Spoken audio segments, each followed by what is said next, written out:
Entitled Stepmother Wears White, to a Wedding to Get Revenge on My Dying Grandmother. Now, my stepmother and I have a long-running history going on, 14 years now. She came into my life when I was very young, and she's been tormenting it since. I have tons and tons of stories about her, but this one will give a brief history of her antics. The backstory is a chunk of it, but very important to the event in the title. My stepmother is not liked by my father's side of the family for many reasons. One, she didn't treat my sister, father, or I very well, and two, she drove my father into debt with her high shopping sprees. My stepmother also has two children, a daughter who is a little over 11 years older than me, I'm 20, and a son who is 3 years younger than me. My grandmother lived across the street from where my sister and I grew up. She helped my dad out a lot after my mom left, and she watched over the two of us like hawks. I think she had an intuition about my stepmother because she didn't like her very much from the start.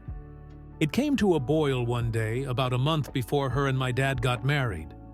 My grandfather had just passed away, and one of my older cousins was outside doing yard work for my grandmother. My grandfather had a little playground put in for my sister and I, but we had gone to see our mother for the weekend, so my stepmother took my stepbrother over there. It was all nice and dandy until my stepbrother started taunting my cousin, saying, "Your grandpa died. Your grandpa died." We had just been to the funeral the week beforehand, so the wound was still pretty open for all of us. My cousin told my stepmother to tell him to stop, but she just kind of stuck up her nose and said that he was fine and he was just being a kid. Side note, my stepbrother is now 18 and super entitled. My cousin was very upset, so he went up to the house and told my grandmother. My grandmother was a tough woman when it came to my stepmother and defending her grandchildren. She marched down to the playground and asked my stepmother to leave, as she wasn't welcome on her property if she was going to allow her son to speak in the manner that he was. My stepmother retaliated and called my grandmother a bitch. My grandmother swore back at her, and it led up to my stepmother following her up the driveway and my grandmother throwing a doormat at her. There was always tension around the holidays after that, and my grandmother's hate for my stepmother grew throughout the years as she learned about how we were being verbally abused. She suggested to my father many times that he needed to get a divorce for the sake of my sister and I, but he didn't. My grandmother became sick about 4 years after they got married. She was diagnosed with ovarian cancer, and while she did go into remission, it did come back. My cousin was living with my grandmother when she was diagnosed, and they had a very close bond with one another. My cousin got engaged a little over a year and a half before my grandmother passed. They found out that her cancer had returned not long before his wedding, and she was super sickly. So we knew that this may have been the last big family event we were all going to have together. And it was, sadly. My cousin and his wife chose my sister and I for flower girls, so we were a part of the wedding. And due to that, we didn't arrive with our parents.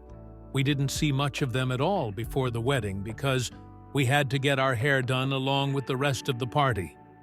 At the church, my sister and I were standing outside the chapel, talking with my cousin when I saw him make a face. My stepmother, father, and stepbrother had just walked in the door, and my stepmother was wearing white. Now, my cousin's wife had been a part of the family for long enough to know about my stepmother's antics, and if it wasn't for the fact that she was getting ready for her wedding, she would have thrown my stepmother out then and there. My cousin didn't want to cause any trouble on the big day, though, so he let it slide. But I know my dad caught the look that he gave him. The wedding goes fine, and before the reception, we were all taking photos. Everyone knew at this point of my stepmother's attire as she was standing at the doors of the chapel, smirking during photos, that she attempted to butt into but wasn't considered a part of the immediate family or wedding party. and if the looks that everyone was giving her could kill, she'd have been dead. My grandmother had dressed her best that day despite her illness, and she hung on to my cousin's arm during their photo before I heard her mumble, "I'll be damned if she wears white to another wedding," with that grin on her face. Again, my grandmother was tough. This is anticlimactic, but no fights broke out. No one yelled at anyone. The only thing that did happen is that my cousin had a long talk with my father about his wife, about how this was a family event, and she knew that what she wore was extremely frowned upon.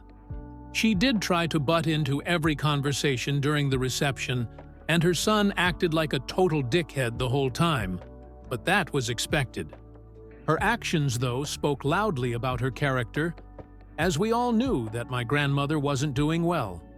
My sister and I were still super young, so we knew that she wasn't going to be seeing her other 2 grandchildren get married. She knew that this was going to be one of the last few times the family got together in celebration of something, and my stepmother had to step all over it and draw attention to herself. My grandmother passed away that November. The wedding was in June. When my grandmother went into hospice, my stepmother booed and hooed like she actually cared, but she kept talking about her own mother's battle with cancer, trying to compare the two as if they had some sort of resemblance, but the illness was the only thing comparable. My stepmother thought she had something left for her in the will, but she was definitely wrong about that. She didn't act up at the funeral, but she did during Christmas, which was the toughest holiday for all of the family, as we spent it at my grandmother's house, and it was the first time she wasn't there to be with us. My grandmother had picked out specific things relating to her for the 4 grandchildren and my cousins' wives when she went into hospice. My stepbrother didn't get anything from my grandmother that year, and my stepmother threw a fit, storming out of the house and going home, even though the gifts we were given were sentimental to the connection we had with our grandmother. It's been 8 years, and she still won't get over the fact that my grandmother didn't give him a gift that Christmas. Or maybe it's because she didn't get anything in the will, though she had in the past. She still hangs it over our faces sometimes. Her own father is a very old man now, but ever since my grandmother's passing, she's told my sister and I, "Your grandmother didn't give me, stepbrother, and stepsister, anything when she died, so my dad won't give you and sister anything. It's only fair." I can't fucking stand her. My grandmother must be rolling around in her grave if she's seen half the shit my stepmother has done since then. Edit. I had a couple things to add since I fell asleep after posting this, and I've seen a lot of questions. Wearing white to a wedding is a cultural thing. Only the bride is supposed to be dressed in white as it's her big day, and if someone else wears white, it shows that they're trying to upstage the bride and take the attention away from her. That was my stepmother's intention with that situation. Second off, I'm gonna address my father. He has a certain choice in women. My mother would probably fit into another handful of stories all of its own, as she's very much similar to my stepmother. I did mention that my mother left in this story, and what I mean by that is she walked out suddenly when I was 4. This affected my dad greatly, as he was left with 2 children and didn't know what to do with suddenly being abandoned. He met my stepmother about a year or so later, and after finally getting my mother to court about their divorce, he married my stepmother 6 months later. As I said, she's been in my life for 14 years now. So, why hasn't my father left? Simply because he's afraid of being alone after what my mother did to him. I was a hellion to my stepmother when I was younger for good reasoning, and he looked at me one day and asked me if I wanted him to be alone. He's realized in the past 2 years that she's shoving his daughters away. I walked out after her, and I got into a fight, and she threatened to call the cops on me because I shoved her when I didn't. And my father knows I didn't because I was standing right there. My sister is turning 18 in a couple of months, so she's planning on leaving herself. Where she goes hasn't been decided yet, but she's talked about moving in with my boyfriend and I over an hour away. I moved that far to have an excuse to not be around often. I said in another comment that my sister and I are making bets on when they'll divorce after she leaves. My stepmother has drained my father over the years, money-wise and health-wise. He busts his ass working 60 hours a week and volunteers to work on Saturdays just to be away from her.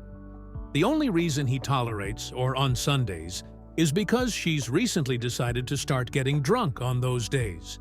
He looks 20 years older than he actually is now, and it's rough to look at.